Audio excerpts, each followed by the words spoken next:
Have you ever seen a Homo sapien behave like this with another human being? We have to talk about Ron DeSantis. Here he is chatting with a child at a fairground campaign stop in Iowa earlier this week. Oh, what is that? An icy? Yeah, that's probably a lot of sugar, huh? I love that he shakes his hand as well. He shakes his hand and tells him there's a lot of sugar in it.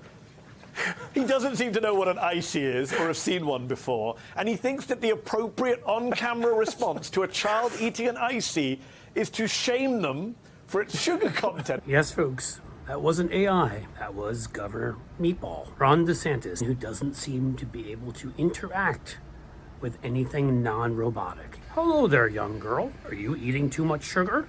Commander, some of the crew has requested to be present at this historic event. The problem with Ron is this is the way he acts everywhere. He doesn't have, what do you call it? You don't have what they call the social skills. He is a charisma-less old boot, like his little booties that he likes to wear.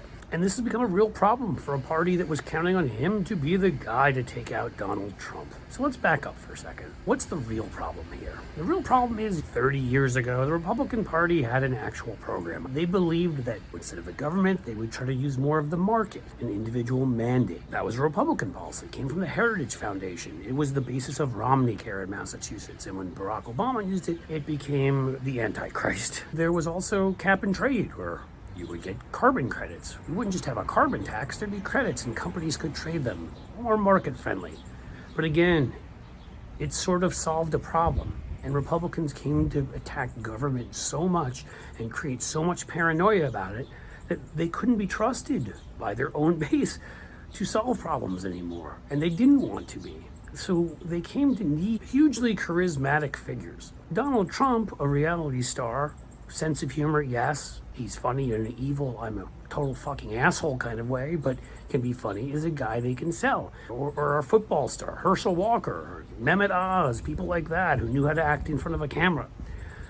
Because they don't have any policies to sell, so they need to sell you on personality. Personality goes a long way. You have to like the personality. They have no policies except for to attack anything common sense and demagogue about everything. And that's where Ron DeSantis becomes the real Republican Party. You see it with Tim Pawlenty, who they were going to get behind, and Jeb Bush, and all these other figures. If these figures don't have a massive amount of charisma and aren't really good at selling hate, they can't sell them. And so that's what the overall really funny thing is here about the DeSantis debacle.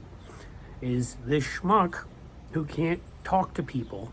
I'm sure he's great having a conversation with a vacuum cleaner, but when he comes to talking to actual humans, does not know how to do it. Have a beer win, as always. Well, I'm here. I don't know the other ones. I'm just kidding. I'm not pressed. Okay, all right. If the hate doesn't work, if the hate doesn't bring him in, the personality won't, and he's got no policies. He's naked, which is an image I did not want to give you, and now I've given myself. That's why the Republican Party is in a shitload of trouble right now, folks, and is probably going to nominate someone who's been indicted multiple times, has 70-something charges against him, and will probably be in prison by the time the election happens next year.